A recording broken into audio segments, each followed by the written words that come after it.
Halo pemirsa Unas TV, senang sekali saya Andrea Ririn Karina dapat kembali menjumpai Anda dalam Unas Daily. Dalam beberapa menit ke depan kami akan menyajikan berita-berita terpercaya hanya untuk Anda.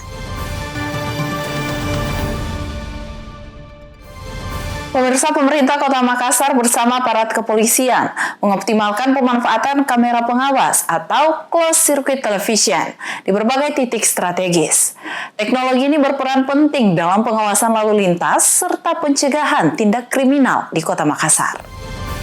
Pemasangan kamera pengawas atau closed circuit television di sejumlah titik strategis Kota Makassar menjadi salah satu langkah proaktif dalam meningkatkan keamanan dan ketertiban masyarakat. Kamera pengawas ini terhubung langsung dengan pos pemantauan di Polrestabes Makassar dan Polda Sulawesi Selatan yang memungkinkan petugas untuk segera merespon kejadian yang mencurigakan. Kapolsek Tamalan Raya Kompol Muhammad Yusuf menjelaskan jika CCTV yang telah terpasang memiliki peran penting dalam mendukung tugas kepolisian, baik dalam pengawasan lalu lintas maupun penanggulangan tindak kriminal.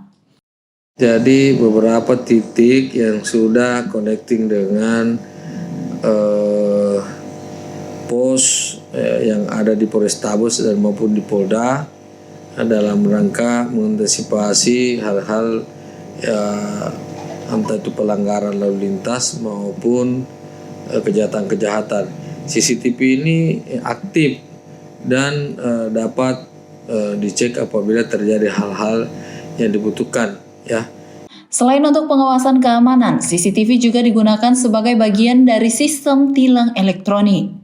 Sepanjang Jalan Perintis Kemerdekaan, sejumlah kamera CCTV telah dipasang oleh Mabes Polri dan Ditlantas Polda Sulsel untuk memantau pelanggaran lalu lintas secara otomatis. Jadi sepanjang Perintis ada juga CCTV yang dipasang oleh Mabes Polri, yang connecting dengan tilang elektronik. Kemudian CCTV ini memang khusus untuk dipakai pada saat menemukan pelanggar lalu lintas yang ada melintas di jalan. Kemudian sesuai dengan prosedurnya akan ini masih tahap sosialisasi dari Ditlantas Polda, kemudian nanti diefektifkan akan seluruh pelanggar yang terjaring dalam CCTV itu, kemudian akan diberlakukan elektronik tilang dan diberikan pemberitahuan kepada pelanggar dan akan dikonekkan kepada STNK-nya nanti, surat tanda kendaraan bermotor kepada kendaraan tersebut.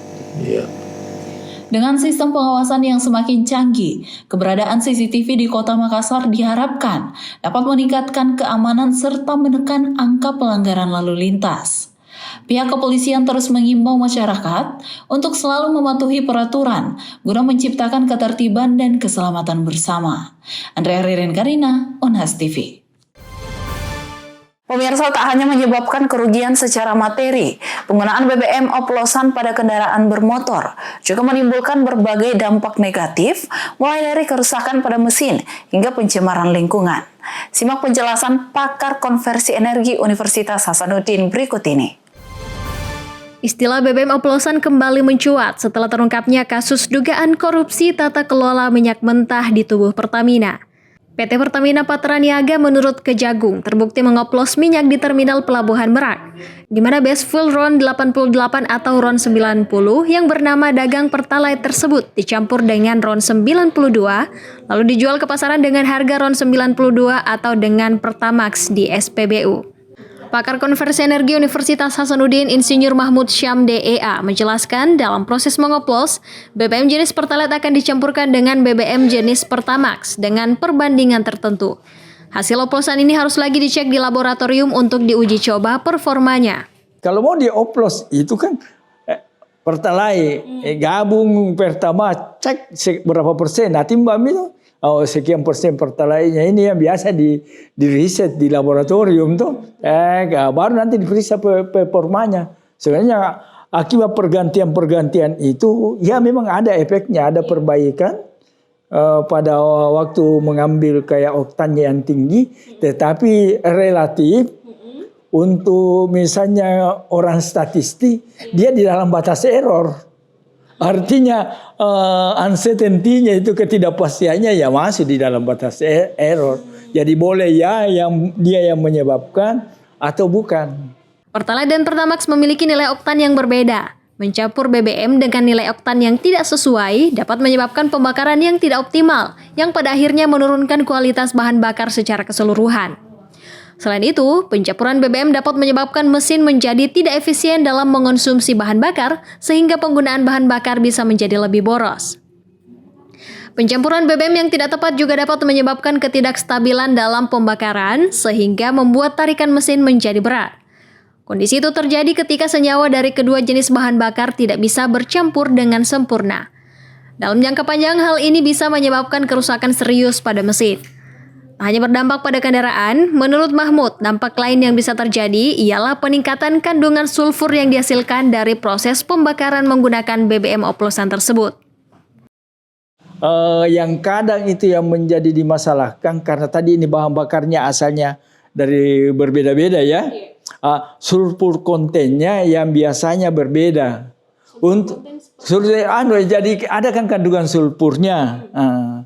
Sulfur konten ini biasanya untuk bahan bakar yang relatif murah, itu tinggi sulfur kontennya, tetapi tetap di dalam ambang batas yang aman ya, tetap hanya batas yang diambil adalah batas bawah misalnya tuh, bukan batas atas ya, jadi aman. Nah untuk yang nilai oktannya tinggi biasanya kayak Pertamax atau apa, biasanya diambil ambang batas sulfur yang ini, sehingga kalau tuh terjadi katakanlah peralihan dari Pertalite yang diubah warna menjadi menjadi seperti Pertamax, no?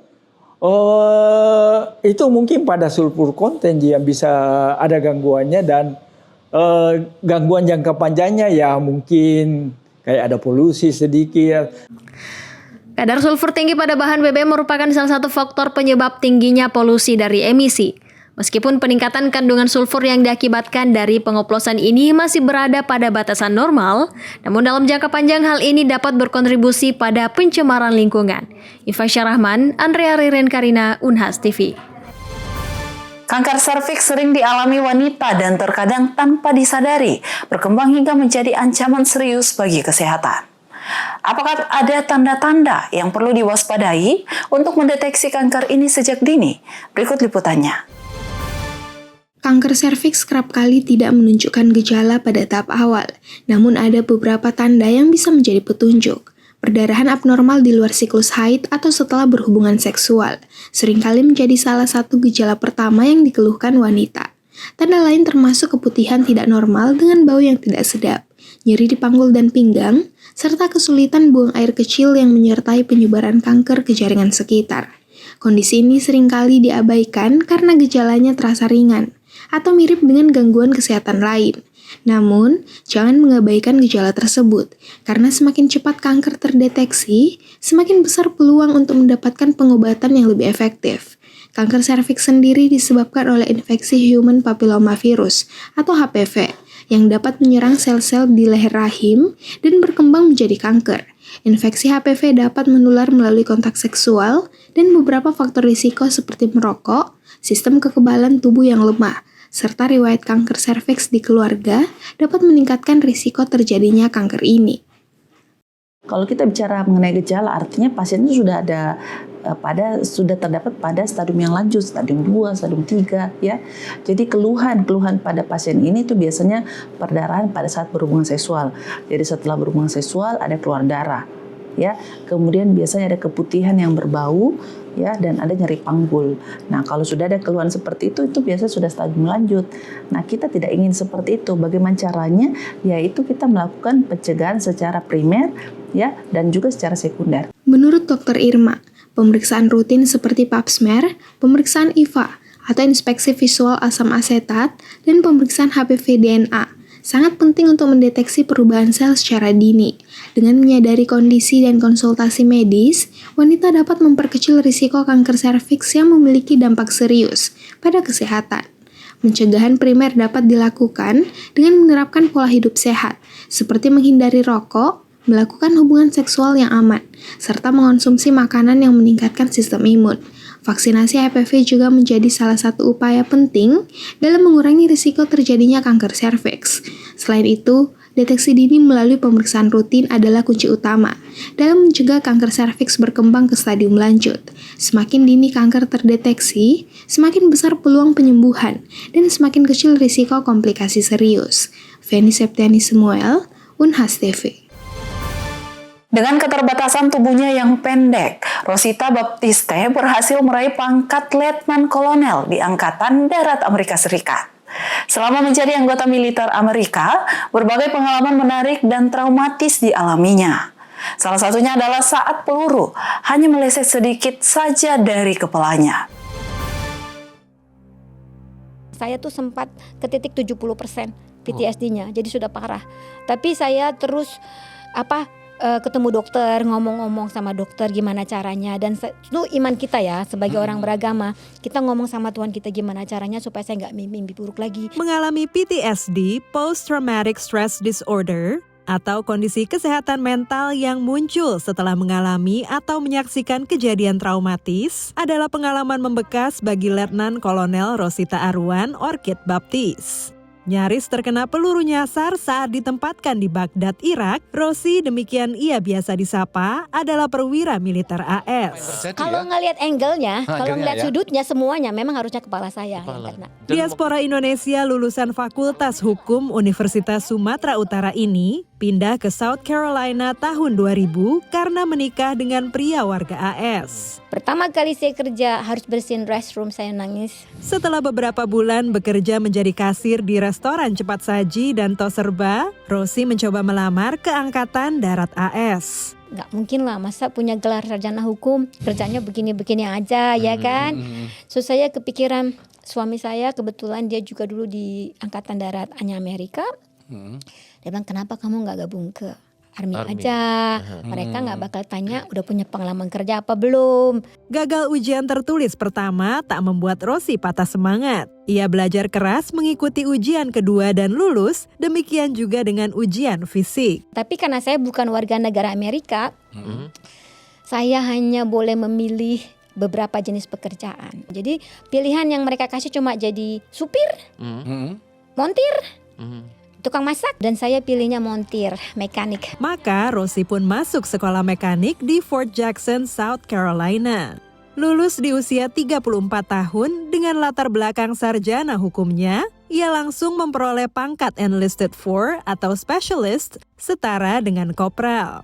Sebagai mekanik, Rosi sempat dikirim ke pangkalan militer AS di Jerman selama 4 tahun, juga ke Kuwait dan Irak tahun 2005. Ketika di Indonesia saya nggak bisa gabung angkatan karena saya pendek. Ada juga dulu keinginan pengen jadi polwan, tapi kan nggak mungkin jadi polwan kecil begini. Orang kecil kayak saya tuh berjuangnya 10 kali lipat lebih besar loh pada orang lain. Tingginya yang hanya 149 cm tak menghalangi Rosi untuk berkarir. Setelah menjadi warga negara AS, ia melanjutkan sekolah perwira dan lulus menjadi Letnan 2 hingga kini berpangkat Letnan Kolonel. Yeah, I think what she's accomplished is amazing. Again, to be a female, a minority female at her rank is a great accomplishment, and she's also a great leader. I think that what she's doing to represent her country is amazing, and again, achieving that rank, even in the United States Armed Forces, is something to be recognized. So it's very admirable. Rosi yang kerap memperkenalkan Indonesia di tempat kerjanya berharap dapat berpartisipasi dalam latihan militer antara AS dan Indonesia. Kalau masalah hati ya, lahir dan besar di Indonesia, itu tetap kita cinta Indonesia. Cintanya tuh nggak bakal bisa lah lupa. Makanan Indonesia, oh my gosh, it's the best. Dari San Antonio, Texas, tim VOA.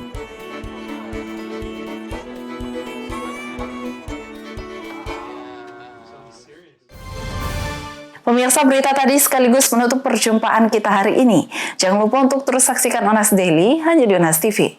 Saya Andra Reren Karina mewakili kru yang bertugas. Pamit undur diri dan sampai jumpa.